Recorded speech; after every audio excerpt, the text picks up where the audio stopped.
इसका बाप हिंदू राष्ट्र नहीं बना पाएगा, इसका बाप संविधान नहीं बदल पाएगा। कुछ लोग, ये तुम्हारे बाप का देश नहीं है, ये देश मुसलमानों का है, ये देश ईसाइयों का है, ये देश सिखों का है, ये देश बौद्धों का है, ये देश जैनियों का है, ये देश दलितों का है, ये देश पिछड़ों का है। पूरे राष्ट्र को हिंदू बनाने की बात करते हो।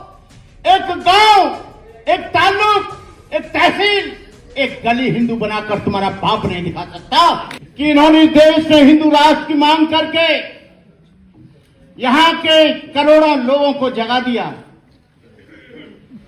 इन लोगों ने संविधान को बदलने की बात कह के पूरे देश में हलचल मचा दी। आप लोग बहुत सीधे लोग हैं। हिंदू राष्ट्र कैसे बनाओगे?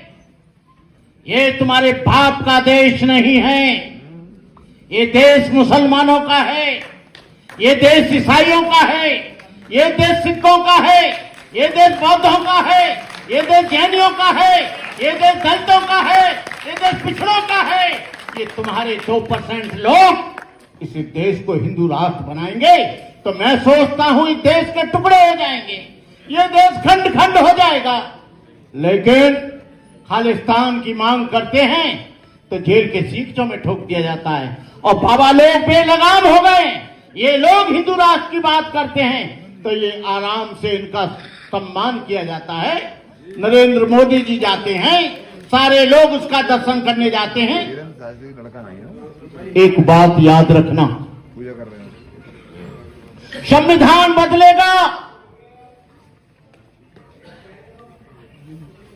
तो न आप जिंदा रहेंगे न हम जिंदा रहेंगे, न ईसाई जिंदा रहेगा न मुसलमान जिंदा रहेगा, न सिख जिंदा रहेगा न जैन जिंदा रहेगा। और मैंने तो शास्त्री जी से कहा था, मैंने कि शास्त्री जी यहां हिंदू बिंदु कहीं दिखाई देता नहीं, हिंदू है नहीं। तुम पूरे राष्ट्र को हिंदू बनाने की बात करते हो। एक गांव, एक ताल्लुक, एक तहसील, एक गली हिंदू बनाकर तुम्हारा बाप नहीं दिखा सकता। कहीं से पूछोगे कि यहां हिंदू रहते हैं क्या, लोग कहेंगे यहां हिंदू तो नहीं रहता, यहां पर चमार रहता है, यहां पर महार रहता है, धोबी रहता है, लुहार रहता है, कहार रहता है, सुनार रहता है, काछी रहता है, अहिर रहता है, गड़रिया रहता है। हिंदू जात की जात जात में जात, जैसे केरा के पात पात में पात। यहां कोई हिंदू बिंदु नहीं है। और ये यहां पर ईसाई है और मुसलमान रहता है, सिख रहता है और तमाम मजहब के और लोग रहते हैं। लेकिन मुस्लिम भाइयों से मुझे शिकायत है, वो मैं चूकूंगा नहीं। जब आपकी लड़ाई होती है, जब आपके ऊपर दंगे होते हैं, जब आपके ऊपर अत्याचार होता है तो दलित और पिछड़ा वर्ग चुपचाप रहता है, और दलित और पिछड़े वर्ग पर जुल्म होता है तो आप चुपचाप रहते हो। एट्रोसिटी एक्ट को बदला गया। एट्रोसिटी एक्ट की दलित समाज के लोगों ने लड़ाई लड़ी। 12 बच्चे, दलित बच्चे, वो भी जाटव बच्चे, चमार बच्चे कुर्बान हो गए। मैं चाहता हूं दलित मंचों पर आप भी आए, भीड़ के साथ आए, और मुस्लिम मंचों पर हमको भी बुलाएं। ये आदान प्रदान होना चाहिए, तब हम देश में संविधान को बचा पाएंगे। आपकी औकात नहीं है कि आप संविधान को बचा लें, हमारी भी औकात नहीं है कि संविधान को बचा लें, पिछड़े वर्ग की भी औकात नहीं है संविधान को बचा ले, सिखों की औकात भी नहीं है संविधान को बचा ले, ईसाइयों की औकात नहीं है संविधान को बचा ले। संविधान बचेगा, ये सारे अल्पसंख्यक, SC, ST और पिछड़ा वर्ग एक मंच पर आएगा। ये 3% रह जाएंगे। इनका बाप हिंदू राष्ट्र नहीं बना पाएगा, इनका बाप संविधान नहीं बदल पाएगा। तो मेरा आपसे गुजारिश है, मेरा आपसे निवेदन है, मेरा आपसे आग्रह है कि आप, ये वक्त आ गया है, हम सब लोग एक मंच पर आकर इस देश को, और सबसे बड़ी बात है प्राचा साहब, आप तो पढ़े लिखे आदमी हैं, वकील रजा साहब, आपको बता दूं, न्यायपालिका उनकी है, कार्यपालिका उनकी है, विधायिका उनकी है, मीडिया उनका है।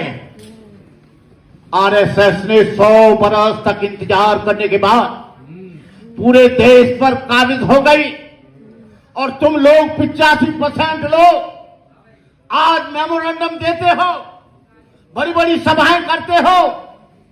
ये इसलिए करते हो कि कुछ कुत्ते लोग दलित लोगों में हैं, कुछ मुस्लिम लोगों में हैं, कुछ पिछड़े वर्ग के लोगों में हैं, जो अपने गले में विभिन्न पार्टियों का पट्टा बनाते हैं।